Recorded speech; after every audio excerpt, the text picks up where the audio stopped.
sur la question de lignel ci gouvernement bu bees bi ni ñu ko tëggee ban jàngat nga ci def gis nañ entrée wu ki nga xamante ne moom moo di Déthié Fall de même que Amadou Ba député aussi dugg ci gouvernement bi. dama doon xool benn poste Waly Diouf mais j'arrive pas à parce que am na benn poste bu mu defoon bu ma liiroon mu ne ministère de la justice ak de l'intérieur dañuy ramer à contre-courant du projet et xaw ma ban nan la ko je sais plus la tournure mais en résumé c'était ça mais bon Fatima ce qui se passe est-ce que dafa bett kenn en réalité te dëgg-dëgg lan moo indi woon coow li amoon ci diggante PM ak président même su fekkee ni ñoom bañ nañ ne coow amu ci woon maanaam lan moo indi woon King Fahd Palace ndaje moom nga xam ne ca la PM waxe woon ne wax naa ko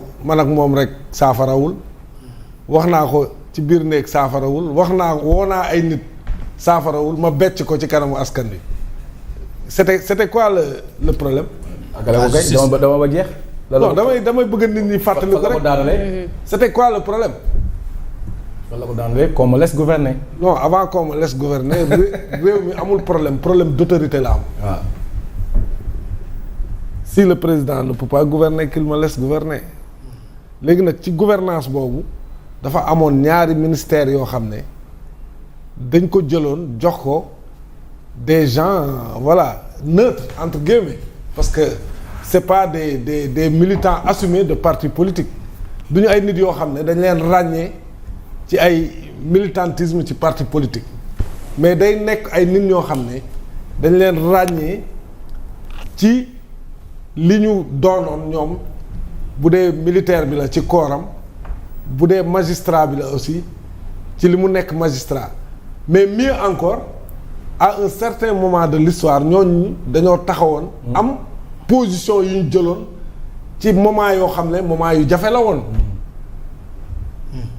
loolu moo waral seen présence ci gouvernement bi c'est-à-dire loolu dalay wan revirement bi am c'est-à-dire dans le premier gouvernement autant le président et le PM bëggoon nañu peut-être jël ay nit yoo xam ne bu ñu waxee seen tur rek maanaam ñoom rek rupture lañ loolu moo indi la présence de Ousmane Diagne bi nga xam ne il l'a rappelé d'ailleurs à l'Assemblée comme ni ko Kandé rappelé il a fait 38 ans de carrière bu kenn xalaat ne c'est-à-dire dina jël acte boo xam ne day hypothéquer 38 ans yi nga xam ne c'est derrière lui il peut aller se reposer sa carrière est presque terminée ne comptez pas sur moi pour faire ces choses-là c'est ce qu'il a dit c'est-à-dire dëkk bi tamit nit ñi dañuy gaaw fàtte assemblée la ko waxee assemblée nationale bu leen compter ci man may teg pression juge aw ma sax mënuma ko sax waaw mais kooku tamit ñëpp xamoon nañ ne quand même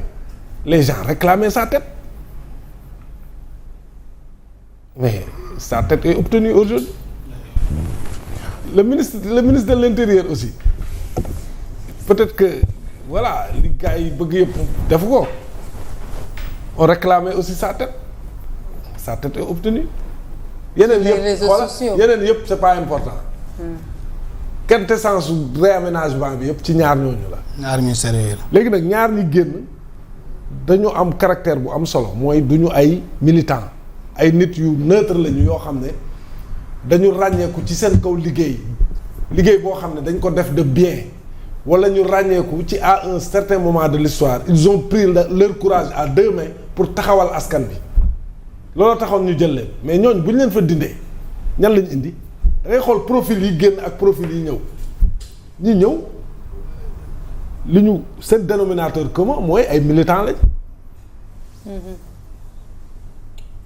donc dañoo génne ñi nga xam ne éthique lañ leen jëlee woon éthique jël ñoo xam ne dañoo far ça fait toute la différence léegi ñi far fi ñu far dafa am lu ñu bëgg c'est-à-dire affaire yi il faut ñu simplal ko fi ñu far dafa am lu ñu bëgg ba jur marche la lañ bëgg.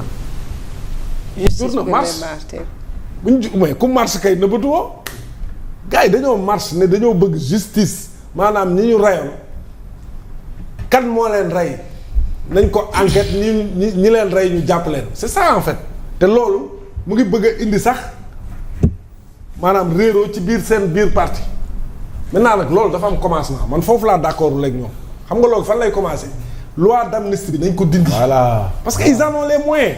parce que ñoom ñoo taxawoon ne du seen loi bu fekkee ni justice rek lañ bëgg justice kese du début à la fin loi d'amnistie bii nga xam ne président Macky Sall moo ko fi defoon moom pour un objectif man ma jàpp ne il a atteint son objectif parce que objectif bi taxoon mu def ko mooy def ay élections dëkk bi ne ci jàmm moom bokkul ñu xool kenn ku gagné ñu jox la réew mu dem réew mi ne ci jàmm loolu ñu ngi ci. donc moom loi d'amnistie bi li taxoon mu dugal ko la loi a atteint ses objectifs parce que le pays est calme et stable génn ci ay élections yoo xam ne amul contestation pour la première fois sax un opposant gagne au premier tour kon moom son objectif est atteint maintenant ñi nga xam ne nag d'accord wuñu woon ci lii parce que dañ jàpp ne lii dafay nëbb ay ñaawteef tey ñoom ñoo nekk au pouvoir ñoo yor tous les pouvoirs en main ñoo am écrasante majorité à l'Assemblée te PM bi taxawoon na ne loi bi nañ ko dindi suñ ko dindee ñëpp wuy ji y compris moi voilà waaw mais qu'est-ce qu'on attend il faut commencer par le commencement point final maintenant si on ne le fait pas nag on ne veut pas toute la justice man loolu laa gëm si on ne le fait pas te nag li ma gëm mooy jusqu'à preuve du contraire duñ ko dindi man mii la laa gëm lan la ñu wax proposé woon loi lan loi bi ñu interprétative alors qui veut dire que bu ñu bëggee justice faw ñu indi li nga xamante ne à mon sens man sama analyse bu gàtt loi bi du seen loi ils l'ont toujours dénoncé ils ne l'ont pas voté le PM l'a répété à l'Assemblée nationale aujourd'hui et en campagne électorale ils ont les moyens et en campagne il avait promis aujourd'hui am nañ moyen yu dindi loi bi tey am nañ benn ministre de la justice boo xam ne ci ñoom la bokk léegi nag bu dee justice kese lañ bëgg li xewoon 2021 ba 2024 ñu xam toute la vérité sans embâche du début à la fin mais nañ dindi loi bi. foofu laa d'accord ak yow nag parce que man yaakaaruma ne am nañ moyens yi. est-ce que moi je foofu laa d'accord ak yow est-ce que je t'ai demandé d'être waaw non maa si rek parce que li ma jàpp mooy foofu laa jàpp ne amuñu li nga xam ne les moyens pour dindi loi bi parce que jéemu nañ ko ils ont essayé avec Amadou Ba Pastef dem assemblée à ce que ñu jéem a xool nu ñu interpréter loi bi bañ demee conseil constitutionnel. ils ont les moyens. waaw mais non bu ñu amoon ay moyens ñu teggeeku. non amoon ay moyens mu teggeeku. non bu ñu def amalgame. non mais ñoom loi ñoom ñoo am majorité. li tax ñu rejeté ko mooy loi interprétative. waaw mais ma ne buñ ko mënoon. xam nga tamit mën nañ ko de dañoo bëggoon def interprétation. yaa ngi jaar mais man aussi jéemal a xam li ma wax ba aussi dama ne. waaw man dama jàpp ne moyen bi ñu amoon xam nga man aussi le commentaire est libre. man dama jàpp ne moyen bi ñu amoon mooy jéem a interpréter li nga xam mooy loi bi. est-ce que c'était le seul moyen bi ñu am. waaw mais bu ñu amoon benn moyen teg nañ ko ba ñu jógee ci interprétation ba léegi waxaatuñu beneen moyen. mais bu leen neexee ñu abrogé ko. waaw mais non bu leen neexee simplement bu ne ko mën nañ ko kay. il suffit de lu ñuy xaar c'est une loi votée à l'Assemblée nationale aujourd'hui. un député introduit la vérité est telle que. pourquoi defuñu ko. voilà moom la Lamine di wax. sinon pas les moyens y a un blocage. non très bien président termine on donne la parole à Kader après ñu defaat beneen tour de table. waaw président Macky Sall dafa amoon moyen yi mu jàllalee loi d'amnistie bi mooy dafa amoon majorité assemblée. mu jàllale ko. waaw tey kan moo am majorité. ñoom. est-ce que majorité ça suffit. non xaaral est-ce que majorité ça suffit. bien sûr que ça suffit. pourquoi dañ koy voté kese. pourquoi defuñu ko. waaw mais c'est surtout waaw yow dégg nga foo ne. merci. mais est-ce que dégg nga moyen bi may wax c'est-à-dire am nga moyen pour na mën a dem jënd ji taxul nga jënd aussi y a quelque chose qui t'empêche à ce que nga jënd. dama ne moyen boobu ñu am muy majorité boobu nekkul aussi majorité boobu dañuy dem kase tegg ci loi bi am na lu leen empêché. lan moo leen empêché loolu ñoom ñoo koy xam. waaw non man xam nga yow man fi ma jógee li ma. fi nga jëm bokkul yow sama raisonnement. dafa ne ñii. sama raisonnement nga ñii ñoo diggee woon ne dinañu abrogé. waaw am nañu majorité. waaw ñoo fi nekk am seen ministre de la justice. waaw am seen assemblée nationale. waaw am seen président de la république. waaw man moo yokkute ñoo ngi leen di tuumal sax am nañu même mise dans la justice. dans la magistrature léegi nañu abrogé wax ji jeex. ñu àtt ñëpp. kuy Lamine loolu la wax. c'est ça que je dis. loolu c'est simple. dama ne man pour man comme ñoom peut-être li ñu doon reprocher Ousmane Diagne mooy ay lenteur ak peut-être bagages yi ñu bëggoon ñu régler ko te régler wuñ ko ba tey.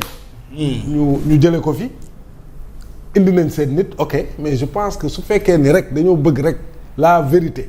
que la vérité éclate. sur tout ce qui s'est passé li xew maanaam 2021 ba 2024 bu fekkee ni loolu mooy quintessence su marche bi xale yi def keroog. mu bëgg a indi problème seen biir. loolu pour ñu am ko. il faut commencer par le commencement. xam nga mooy lan abrogé loi d'amnistie bu Macky Sall bii nga xam ne ñoom jàpp nañ ne Macky Sall la ko moom te waa APR am na sax ñu ci d'accordul woon ñi faraloon ak Macky Sall mais nañ ko dindi. très bien suñ ko dindee ba pare nag. ñu dem àtte ñëpp. comme am nañ ministre de la justice bu bokk ci ñoom. waaw léegi ñu àtte ñëpp sans embâche pour ñu xam réellement qu'est-ce qui s'est passé parce que moi je veux savoir. duñ ko def parce que aussi ku nekk ak sa interprétation. am na ñuy wax lii am na ñuy wax lii am na ñuy avancer des choses extrêmement graves. te ma jàpp ne man kuñ fi rey ak bal du ñu ay enquêteurs de mais bal ku mu rey mais xanaa bu ñu defee enquête. balistique jël bal bi dem analyser ko police xam nañ bal yi ñor. waaw gendarmerie xam nañ bal yi ñor. armée xam nañ bal yi ñor mais ku fi dee ci balu ñetti ñooñu dinañ ko xam nag nañ waxante dëgg. enquête am na yu commencé woon am.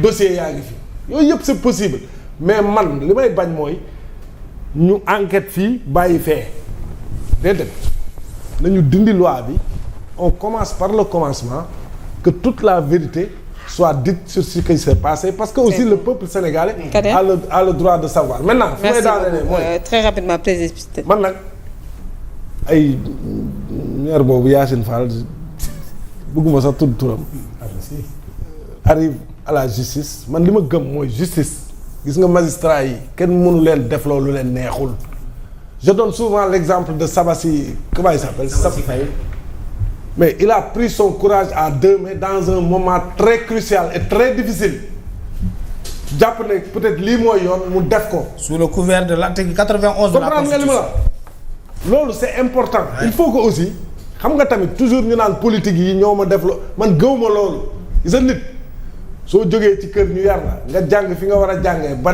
toog fi nga war a toog am na loo xam ne yow la ak li nga waat ak yàlla il faut que gars yi ku nekk fi nga toog liggéey bi nga war a def nga def kook sa aqulaay taala bañ ci xool ma Samba bañ ci xool ma Demba parce que magistrat yi fi nekk kat du président Diomaye moo leen fal du Sonko du keneen dañoo jàng ba am benn niveau bi ba mën a yegg fi ñu yegg pour man nag ñooy dernier rempart dëkk bi fépp mën na sooxe te du tey laa ko wax j'ai pas attendu aujourd'hui que mu am ay changement ay ministère de l'intérieur moom non justice rek moo mën a sauver dëkk parce que ñëpp a far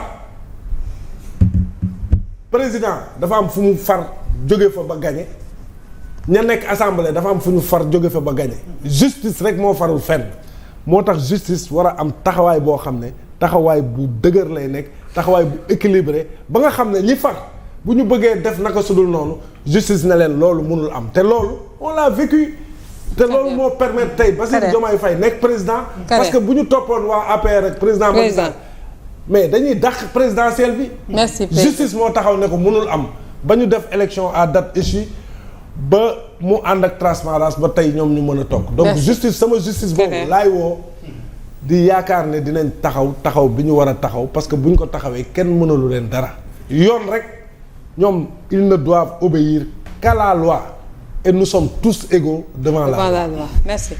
Kader, sur le remaniement ministériel.